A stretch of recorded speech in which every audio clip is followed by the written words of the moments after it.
Hello there, and a good morning, good afternoon, and a very good evening to you, the good and well people of the tube. How about today? Hope you're feeling grand and awesome in your world. Hello there. Welcome to the first Q&A Wednesday. Q&A Sunday. That's going to keep happening for a while. It's been a long time since I've done anything like this, so, bear with. Anyway, hello everybody. So let's get to question one today. I thought what I'd do is, basically, I'm going to try and keep every kind of Q&A to about 40 minutes. Half an hour to 40 minutes.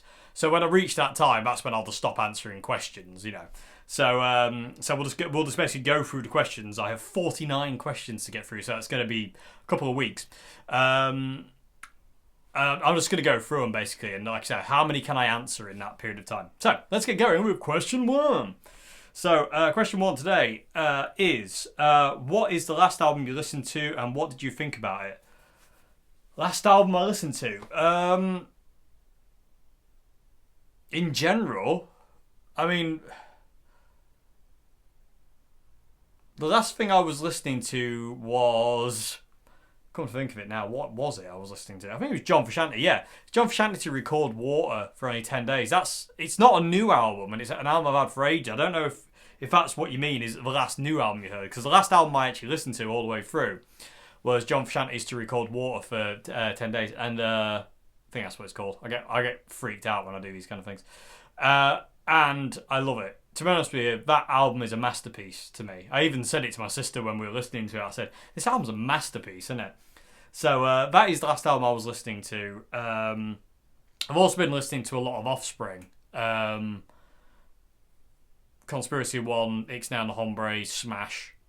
Also Soundgarden, Pearl Jam, Mother Love Bone, Alice in Chains. Can't wait for Jerry Control's new album. It's out on the same day Red Giant's new album's out, but that's cool.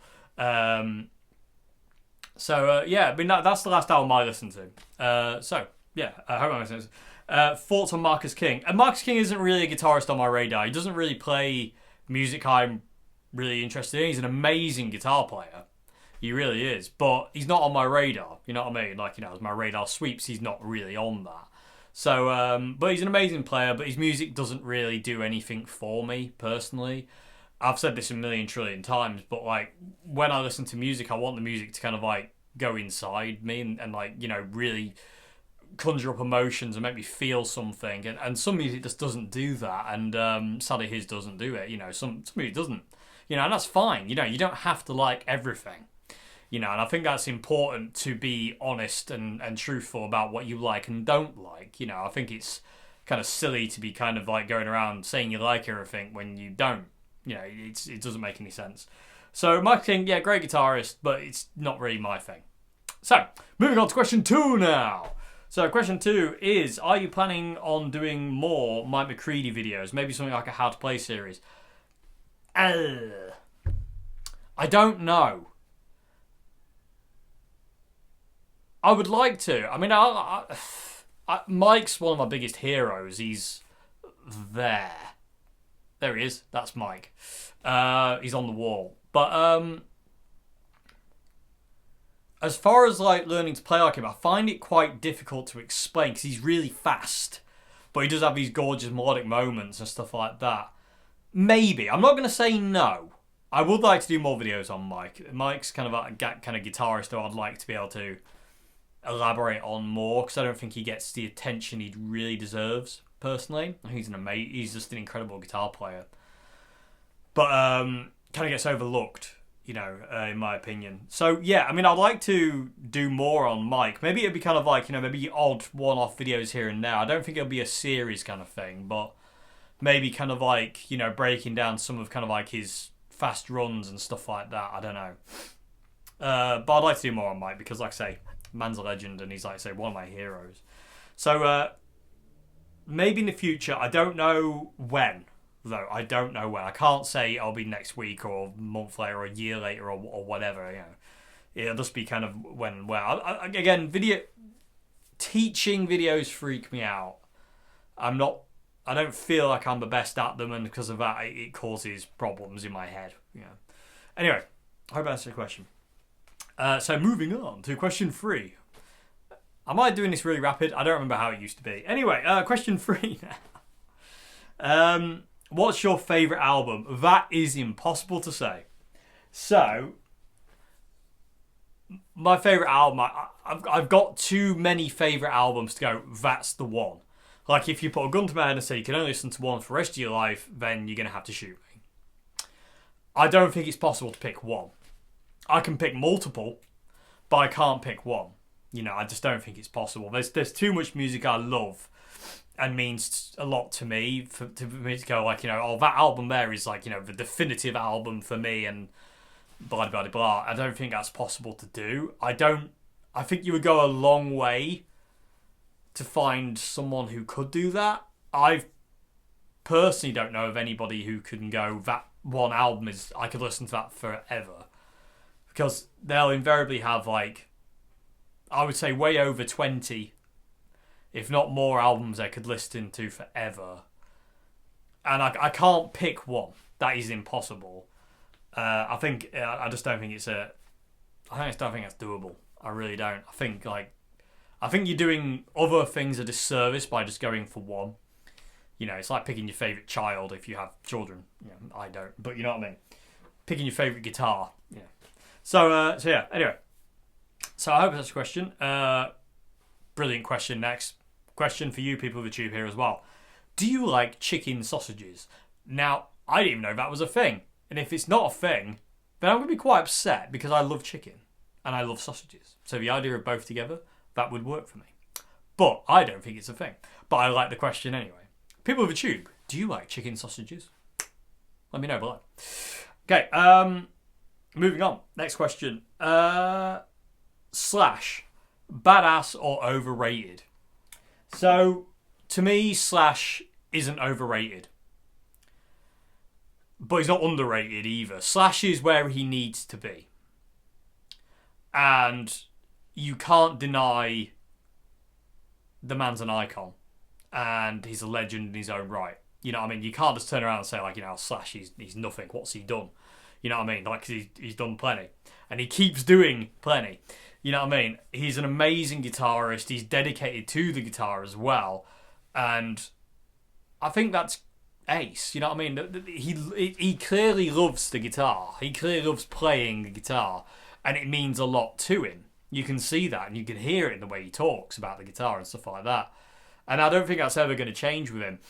So, and I know a lot of people like to say, oh, he's rubbish compared to Mr. Whittle, whoever it is. You know, and this, that, and the other. Yeah, but that isn't what Slash does. You know, it's like, you know, yeah, Eric Clapton's rubbish next to Steve Vai, you could say. He's not, though. You know what I mean? It's not about that. Because it doesn't come down to that at the end of the day. You know, it's about music and it's not a competition. You know. So, is he underrated? No. Is he overrated? No. He's where he needs to be. Slash has got a career because he's worked hard and he is a good guitarist. You know what I mean? He can play and he can write as well. Which is, again, another thing that a lot of musicians tend to forget, you know, being able to write music, write songs, you know, write riffs and songs and put them together, you know, come up with different things here and there. You know, it's one of those things. It's,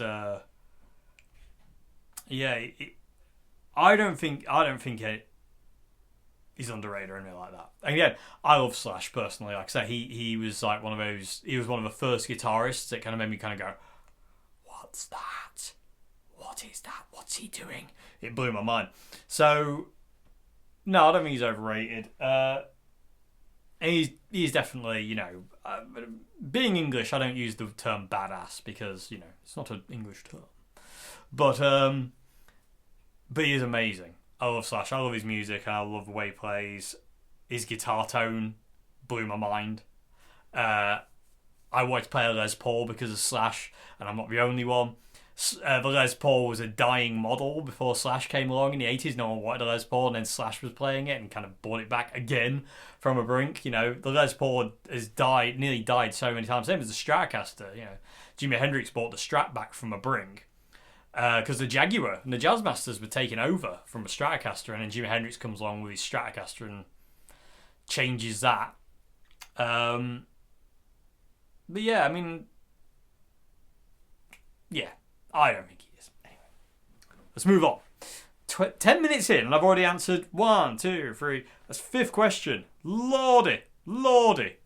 Anyway, have you ever considered bringing back the brilliant CR120 tone series, perhaps as a Patreon perk, given the YouTube copyright issues?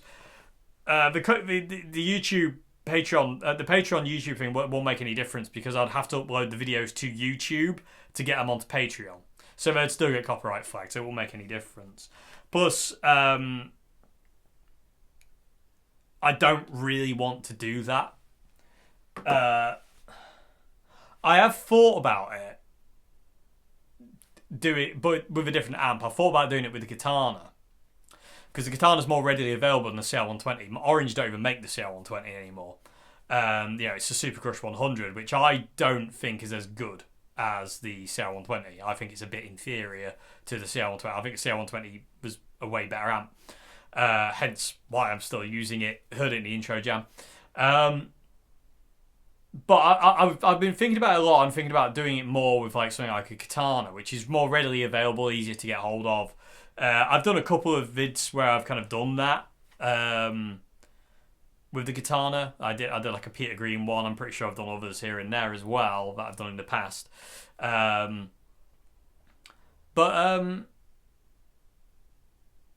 as far as the CR120 goes, no. I'm not really interested in diving into that amp anymore. It's a lot. It's not limited, but it's limited when you compare it to the Katana, because with the Katana, if you've got like say for instance, let's out of like example here, how to sound like U2, all of a sudden you can get the edges kind of core tone with the CR120, yes, but you can't get the delays and you can't get the other effects that like the Edge would use. Whereas with the Katana, you can get it all in one place. Same with like you're doing like how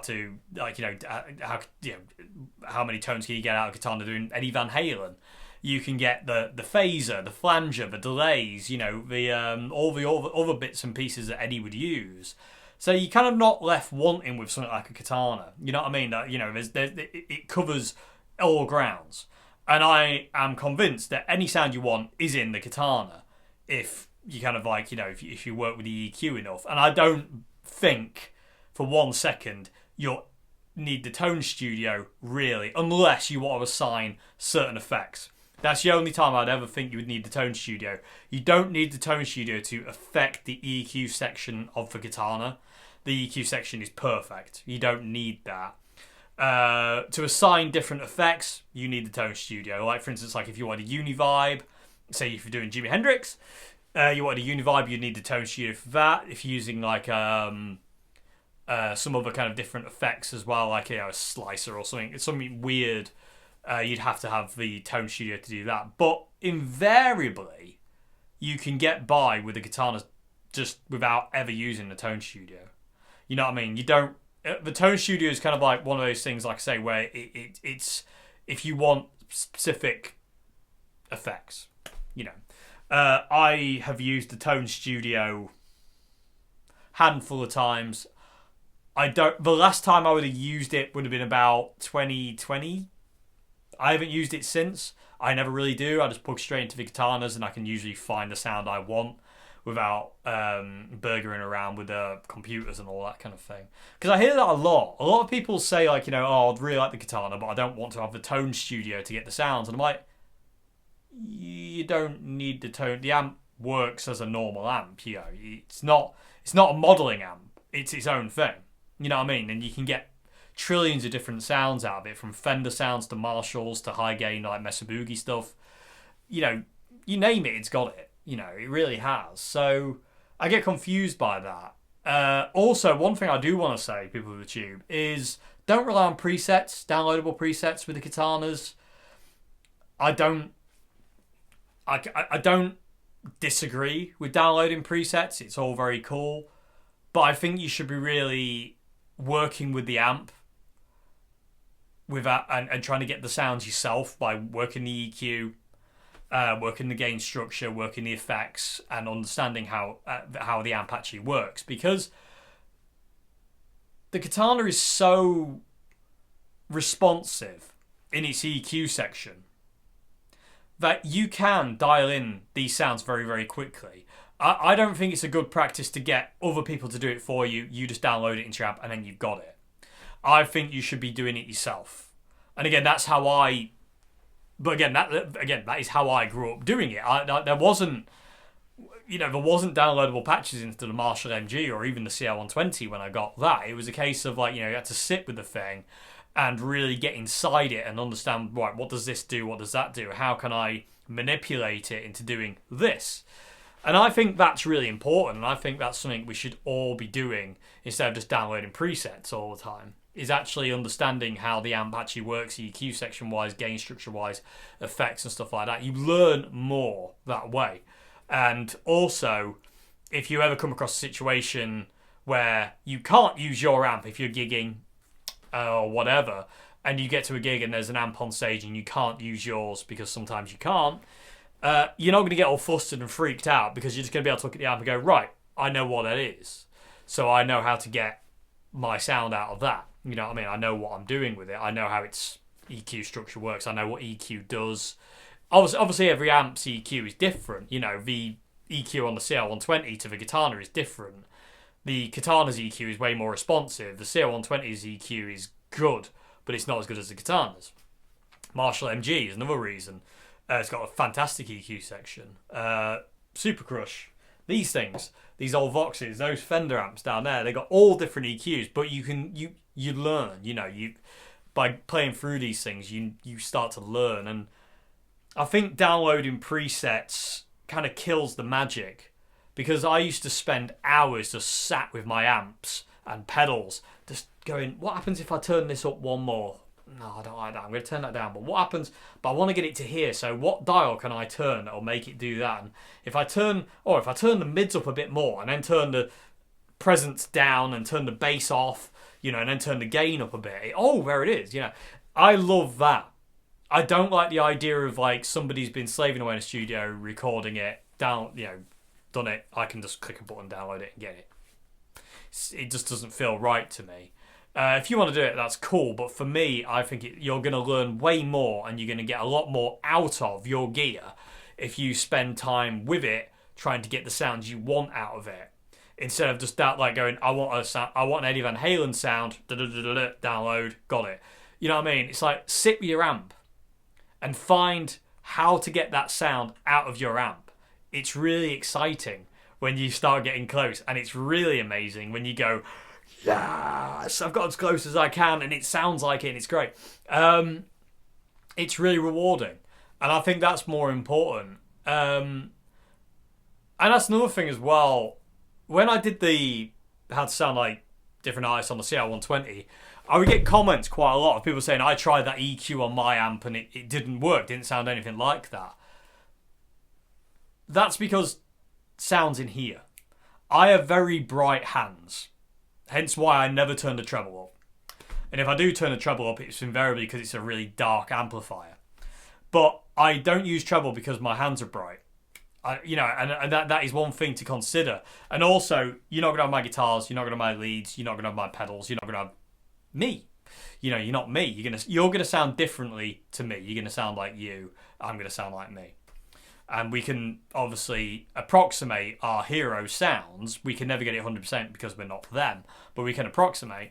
But bear that in mind. So if I do another series on kind of like, how to sound like whoever, it wouldn't be with the CR120. I feel like I kind of took the amp as far as I could go anyway. Interestingly enough, I own none of those videos anymore, PeopleTube. Every single one of them was copyright claimed, and I earn nothing from any single one of them. Same as my John Frusciante series as well.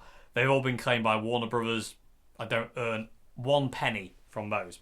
Anyway, which annoys me immensely, because that took a lot of work. But anyway, if I do another series, like I say, it will be with the Katana. Because again, like I say, you're not left wanting. There was many times when I did how to sound like, trying to think of who I did. Like Eddie Van Halen, for instance. I remember I did Eddie, and it was like, but I want the phaser. I want that delay that he had, and I want the I could kind of get the reverb, but I wanted like the flanger and the phaser, because you're kind of limited to what you can and can't do. And when Eddie kicked his phaser in, it altered the sound in such a way that kind of like you kind of need that kind of thing. Same with the flanger and the delay as well. Yeah, the delay was really important, and the reverb. I mean, Eddie didn't have reverb live because it was in the studio, but the studio sounds have tons of reverb, and it's a really kind of like integral part of the sound. Another point to note on that as well, though, is a lot of the tones you hear on studio albums have been EQ'd, compressed, and made to sound different to how they did in the room. It's very, very rare that you find a guitar tone in the studio that won't be messed with to make it work with the song. You know, it's like, oh, it's got too much low end. We need to we need to high pass it, and we need to add this, we need to add that, because it's not sitting right. You know, you have to EQ things. And you've got to take that into consideration as well. The sound you hear isn't necessarily the sound that's coming out of the amp. It's been tweaked. That's normally the way it goes. Anyway, but yeah, like I say, if I do something like that, it will be with the Boss Katana, not the CR120. Like I say, that series is definitely done. But I don't know. Maybe one day I might just randomly stumble across something in it that makes you go, ooh. Who knows? But anyway, I hope that's such a question. Tangent Boy is back. So, what's the new red Strat on your Instagram? Right. That is a guitar that I traded my Super Reverb Tone Master for. I wasn't using the Super at all. I was using the Deluxe if I was going to use a Fender amp. And I needed space. So I traded, a guy contacted me and said, oh, would you be interested to trade your Super Reverb for this Fender? It's a Fender Vintera 60s Strat reissue. And when I got it, it was sunburst. I've done a video on it, but it won't be coming out for a while because of the backlog of videos I've got. But cause I just film, and then I'm like, I'm in December next year. Maybe I should stop filming. Nightmare. Anyway, but yeah, this guy said, oh, would you be interested in a trade? And I was like, yeah, to be honest, I would, because I'm not using that amp. I prefer the Deluxe Reverb Tone Master, and I don't use the Super enough to warrant keeping it. It's just kind of sat there, and I don't like the idea of that. Yeah, when this guy's actually going to use it and enjoy it, and he's a big Stevie Ray Vaughan fan as well, so it's kind of perfect.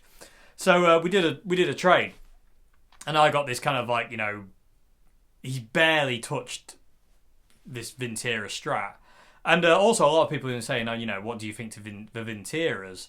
So I got that, and then I'm not going to say too much because I've got a video coming out in a couple of months. But basically, I've refinished it. It was sunburst, it ain't anymore, and I'll do a video about that in the future. It's weird to say that because again, I'm just like Mr. Proactive, so I just kind of end up going like, a video idea will come into my head. I'm like, oh, I'm going to do that today, and I'll film it, and then I'll be like, okay, I'll put that out. I'll put that there because I've got this video on Friday that I already got, so I'll put it there. And eventually they stack, and I have tons of videos stacked. And because I just keep filming, I keep doing things and keep filming things, and it's just like, oh, before you know it, you've got like 25 videos or 35 videos, and you're like, I've got another idea for a video. I need to go and film it. So you need to go and film another one, and you're just like, oh, hence why I do like extra videos, and hence why I'm doing this, because I want to do more. I want to be busier than I already am. That's a crazy thing to say. Anyway, but yeah, it's a Fender Vintera 60 Strat that I've refinished in Fiesta Red, and I've relicked. And it's, when I got it, it was meh. Now, it's starting to do something. It's coming alive, kind of. It's a weird one. We'll see where we are. I'm gonna live with it for a while. I don't have any intentions to sell it yet, but we'll see where we are in a couple of months with it. Because I literally do want to spend a couple of months playing the thing. I don't really want to kind of like have it refinished and immediately throw a demo out. I really wanted to spend time playing the thing and enjoying it. There's a theory, and I like this theory. And I was in ATB once in Cheltenham, and I was talking to a guy who used to work there called Dathid, who he doesn't work there anymore. He's got his own thing now. And he was saying that the Stradivarius Museum, they have a guy who comes in and plays every Stradivarius violin because they say if they don't get played, they forget what they are. And I like that. And this guitar, and I think that, and Nick Oswald, Master Nick, he said to me when I got my first couple of guitars from him, he says, you need to play them in because they still think they're a tree. And I really like that. And I do think that is the case. And that this Vintera, I think, is a good example of the guy bought it, didn't get on with it, didn't play it. And because of that, because it's just been kind of sat, he's obviously played it a bit, but not a great deal. Because it's been sat, it hasn't forgot what it is, but it's kind of not used to what it is yet. Because it's technically a brand new guitar. When I got it, it was like, it's almost pristine. But these things do forget. I've had guitars come to me that have kind of like been abused or in storage or locked away for years and years and years. And when you play them, they kind of take a second to remember what they're supposed to do. It's like, oh yeah, I do that. And I've actually physically felt that with instruments and also kind of like abusing it. But Batacaster is a great example of this. Now the Batacaster, for people who have been here long enough, you'll know what the Batacaster is. It's an absolutely smashed up Strat copy that I've got that I love. And again, I'll never ever get rid of that guitar. It's in storage, but I will never get it. I get it out occasionally to play it again because, but I will never sell it because it's an amazing guitar. But when I got it, there's a video of me getting that guitar. That thing had been abused. It's been set on fire. It's been stabbed. It's been dragged across the floor. It had all random bits on it. It barely worked when I got it. And now, when you pick it up and you play it, it's a different beast altogether. It feels great to play. It sings. It goes. Whereas it didn't when I got it. It was like in shock. You know what I mean? It was like an abused puppy. And when I got it, cleaned it up, sawed it out, got it running again, it started to come back to life. And it's like something molecular happens to it. And it starts to kind of like... It sounds weird to say, but it's like something happens to it and it starts to remember what its job is and what it's supposed to be doing. And it comes alive. And I think that's wicked and I love that. And I've had that so many times with loads of different guitars. Amps as well. Amps is another thing. When you're playing on an amp and it hasn't been used for ages, it's kind of like, huh? And it can sound bad. It can sound a bit naff. Or you're like, oh, I don't remember it sounding that bad. I remember it sounding good if you haven't played through something for a while. And then all of a sudden it's like, And this Vintera Strat was kind of like that. It was kind of like, because it hadn't been used a lot, it was kind of new. I forget the year of it now, actually. But it's a newish one. Because it hadn't been used a lot, it was kind of like, I don't really know what I am. One thing I will say is the frets were awful. I don't think Fender had fret leveled this one. It felt like a Friday afternoon guitar, people would tube. That's what it felt like. And it just felt really meh. You know what I mean? Just meh. Anyway, but it's a Fender Vintera 60s, and I have waffled. So I'm going to move on to the next question. But yeah, there you go. I could have been answered that 1 second. Dave, what's the new Strat on your Instagram? It's a Fender Vintera 60 Strat that I've refinished in Fiesta Red because the sunburst was gross.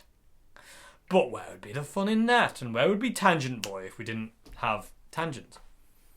Anyway, so I'm gonna move on to the next question. I'm gonna call it a day on this next question. So this is the last question of our first ever Q&A Sunday. Got it right out of time. So, are you a Dimebag Darrell fan? One of a few guitarists I don't think I've heard you chat about. To a point, I like Dimebag's playing and I like Pantera. I don't like his guitar tone. In the slightest. I do not like his guitar tone for 1 second. It grates on me like a cheese grater. I just don't get on with it. I never did. Even when I was in my Pantera phase, I had a huge Pantera phase. I remember learning like Cemetery Gates and Hollow and all sorts of other kind of songs, especially from Cowboys from Hell. And A Vulgar Display of Power as well. I really like that album. But it was kind of one of those things where I was like, even playing the songs, I was like, I'm not going to try and get that sound, which is something I did. I remember like when I got into System of a Down, I was always trying to get Darren's sound because my sound didn't work. I like darker guitar tones. And when I would play along to System of a Down, my guitar tone, being dark as it is, it just didn't work. And I was always like, ugh. So I had to retweak my amp and scoop some mids out and stuff like that to get a bit more of that kind of System of a Down kind of thing.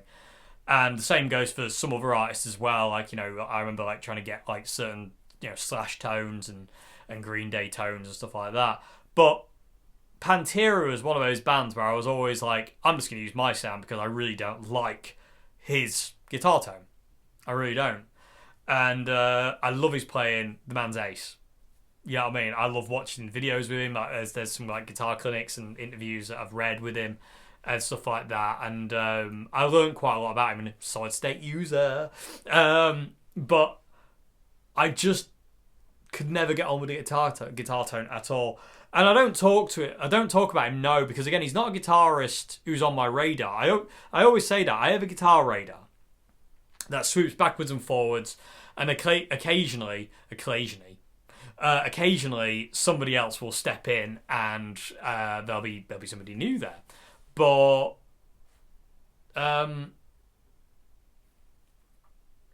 Dimebag isn't really in there. I still love listening to Pantera. I still love listening to those albums. I love his guitar playing. I just sometimes cannot get on with his guitar tone. There's just something about it that just doesn't do anything for me. I love the songs. Songs work for me.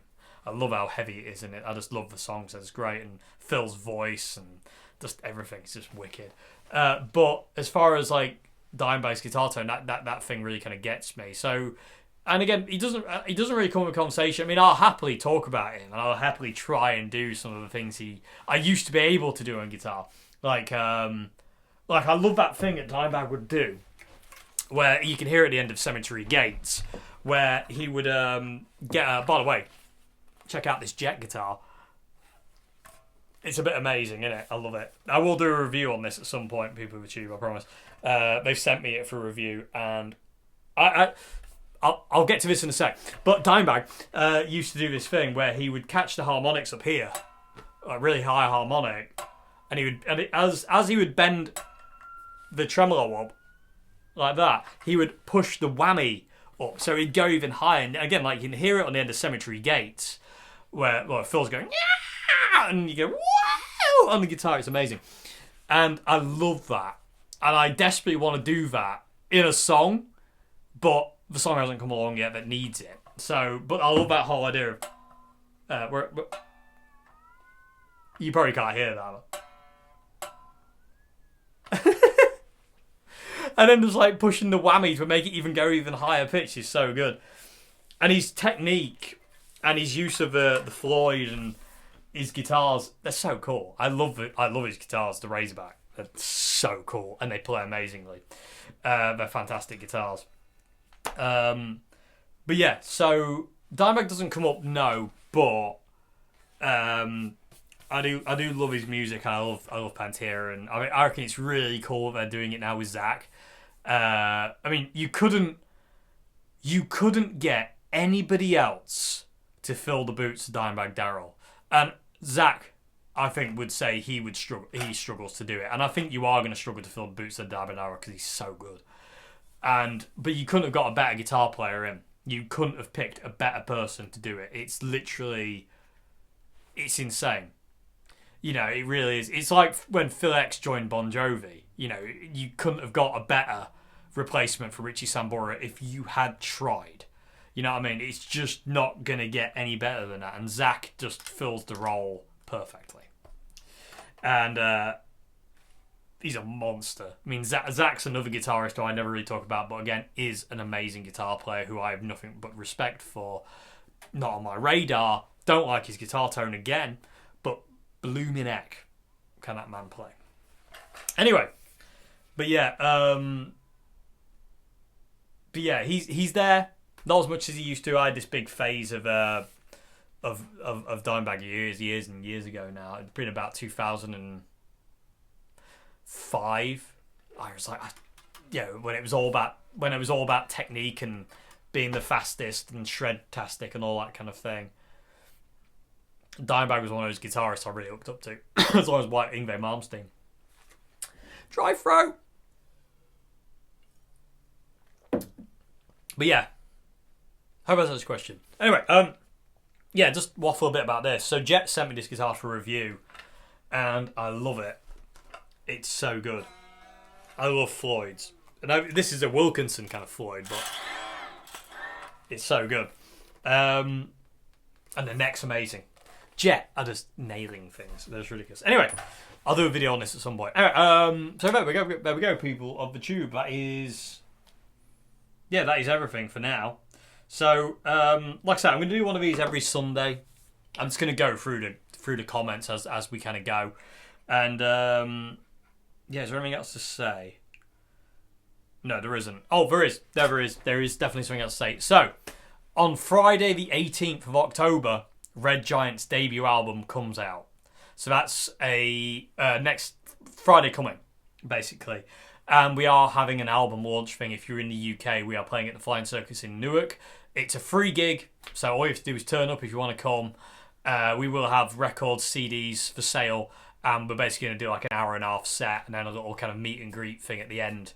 And and again, the album comes out the 18th, same day as Jerry Cantrell. Damn you, Jerry Cantrell! Anyway, I'm quite happy about that, actually. Makes me feel quite happy.